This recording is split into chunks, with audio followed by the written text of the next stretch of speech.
Ya, bismillahirrahmanirrahim.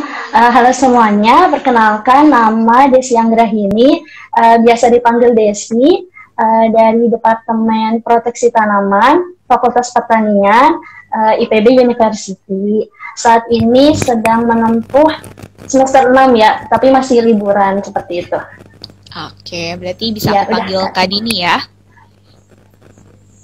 Desi. Oh, Kak Desi, oke. Kak Desi ya, salam kenal ya, Kak. Iya, Oke, iya, oke Kak. salam kenal juga Kak. Ya, sebelum kita lanjut gitu ya untuk teman-teman yang sudah ikut live bareng kita, boleh banget silakan untuk memfollow Instagram kita @intipkuliah karena di sana banyak banget informasi tentang jurusan dan juga live kita setiap harinya. Dan jangan lupa di-subscribe YouTube channel kita karena di sana ada ratusan video dari berbagai mahasiswa di Indonesia ya. Nah, kita langsung aja untuk membahas terkait tentang proteksi tanaman bersama dengan Kak Desi ya.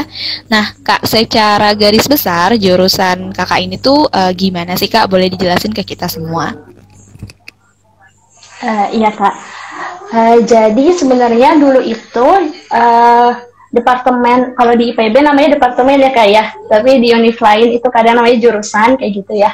Kalau di Departemen Proteksi Tanaman sendiri sebenarnya dulu itu namanya itu adalah Departemen Hama dan Penyakit Tanaman seperti itu Kak. Jadi proteksi tanaman itu lebih ke penyelesaian hama dan penyakit pada tanaman seperti itu Kak. Jadi cara mengelola pengendalian hama dan penyakitnya seperti itu Kak. Oke, berarti secara gambaran umum ya memang jurusan proteksi tanaman ini tuh untuk memprotek gitu ya, untuk melindungi tanaman itu sendiri dari hama, seperti itu ya Kak?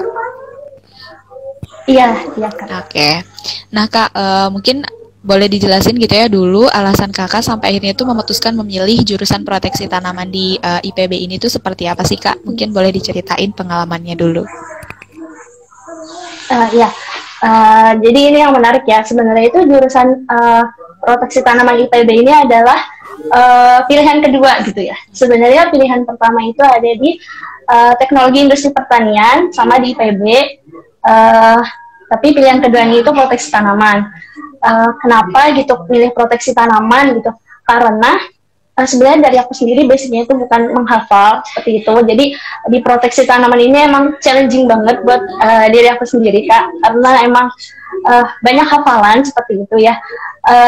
Dan kenapa milih proteksi tanaman? Karena emang aku tipe orang yang suka gitu tentang isu-isu lingkungan kayak gitu kan. Di proteksi tanaman juga itu ada belajar isu-isu lingkungan kayak gitu, kayak misalnya kalau misalnya hama ini lagi banyak berarti di lingkungan ini seperti itu Kak. Jadi kenapa milih juga proteksi tanaman karena hal tersebut. Terus juga saya kan emang saat ini domisilinya di Bogor, tapi dulu itu saya tuh lahirnya di Jogja, dan di Jogja itu ada sedikit lahan gitu, jadi mau ngembangin lahan pertanian yang ada di sana, seperti itu Kak. Oke, itu dia alasannya ya. Waktu dulu ketika pertama memilih karena memang sangat suka dengan isu-isu lingkungan ya Kak, sampai akhirnya memutuskan memilih jurusan proteksi tanaman. Tapi setelah dijalani dan itu tuh mungkin cocok banget gitu ya Kak dengan apa yang mungkin nanti ke depannya pengen Kakak lakukan, termasuk tadi ya mengolah lahan yang mungkin ada juga gitu ya Kak. Oke, keren banget nih Kak. Iya Kak. Ya, nah Kak, untuk di jurusan Kakak sendiri ada mata kuliah atau mungkin tugas-tugas yang khas nggak sih Kak selama 6 semester kemarin gitu Kak? Mungkin pengalaman Kakaknya?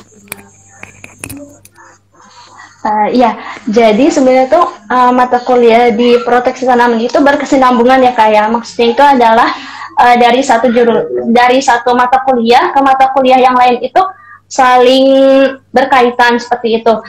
Terus yang dari aku sendiri, kalau misalnya yang paling berkesan itu adalah pas semester 2 gitu. Pas semester 2 ada mata kuliah namanya entomologi umum kayak gitu. Nah, di entomologi umum ini kita tuh harus ada tugas akhir di mana kita harus mengumpulkan 50 famili serangga dari 10 ordo yang berbeda kayak gitu. Dan itu challenging banget kan ya Kak, maksudnya kita masih di tingkat 1 tapi tugasnya istilahnya udah seberat itu, dan itu tuh paling menarik Kak, karena memang alhamdulillahnya kita ngerasainnya tuh pas offline ya Kak ya, jadi bisa benar-benar nyari serangganya bareng-bareng teman, dan itu tuh masanya itu juga pas puasa gitu Kak, jadi kerasa gitu sambil ngabuburit sambil nyari serangga. Dan itu tuh pertama kalinya nyari serangga pakai jaring Kak. Maksudnya nggak kepikiran gitu kan sebelumnya itu bakal kayak gitu Kak. Jadi pengalaman baru banget gitu ya Kak terkait tentang tugasnya gitu ya. Oke. Ada lagi Kak? Udah sih Kak. Mungkin kalau misalnya semester 5 kemarin juga offline itu tuh ada tugas juga Kak nyari awetan parasitoid gitu. Itu mungkin juga bisa jadi hal yang baru dan juga menyenangkan untuk kita. Oh ya, ada satu lagi Kak, ketinggalan, itu pas semester 4, kita tuh ada, kalau misalnya semester 4 kemarin kan kepotong pandemi ya Kak ya, seharusnya kemarin itu bisa terus-terusan offline, itu tuh nanti kita ada tugas untuk bikin boneka tikus gitu Kak, maksudnya jadi kita ngebelah tikus, terus nanti kita awetin sendiri gitu kan Kak, itu maksudnya kayak unexpected gitu Kak. Oke, berarti praktik langsung gitu ya Kak, yang mungkin itu sangat berkesan juga gitu ya, karena memang berhubungan langsung dengan tanaman, terus kemudian juga yang tadi ya, dengan tikus atau mungkin dengan hewan-hewan gitu yang mungkin bakal menjadi hama dan berkaitan gitu dengan departemen kakaknya ya. Nah, kalau misalnya di jurusan kakak sendiri, ada konsentrasi atau kelompok keahlian gitu nggak sih Kak?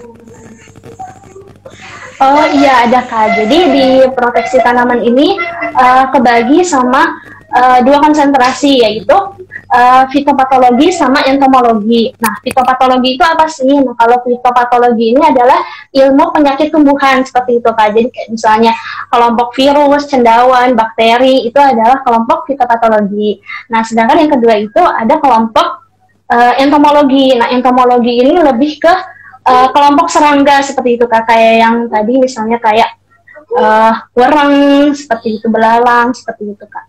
Nah, berarti ada dua konsentrasi atau penjurusan gitu ya. Nah, itu bisa diambilnya di semester berapa nih, Kak? Iya, Kak.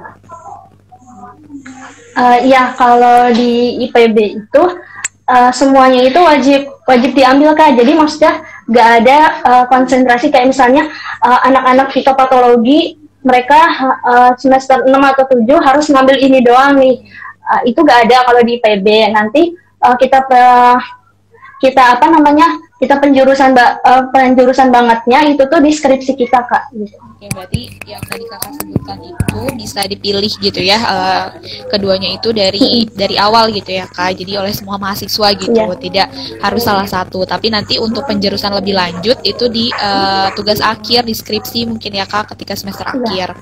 Oke, nah untuk jalur masuk sendiri Kak, ada berapa jalur masuk sih Kak untuk masuk ke jurusan atau departemen kakaknya gitu, dan kayak gimana aja sih Kak langkah-langkahnya?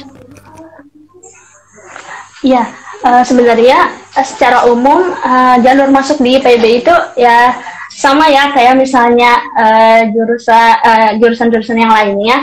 Kalau misalnya di IPB itu kan ada SNMPTN, SBMPTN, ujian mandiri, dan terus juga ada jalur mandirinya kayak misalnya ketua OSIS, jalur Hafiz, jalur BUD, beasiswa utusan daerah, seperti itu.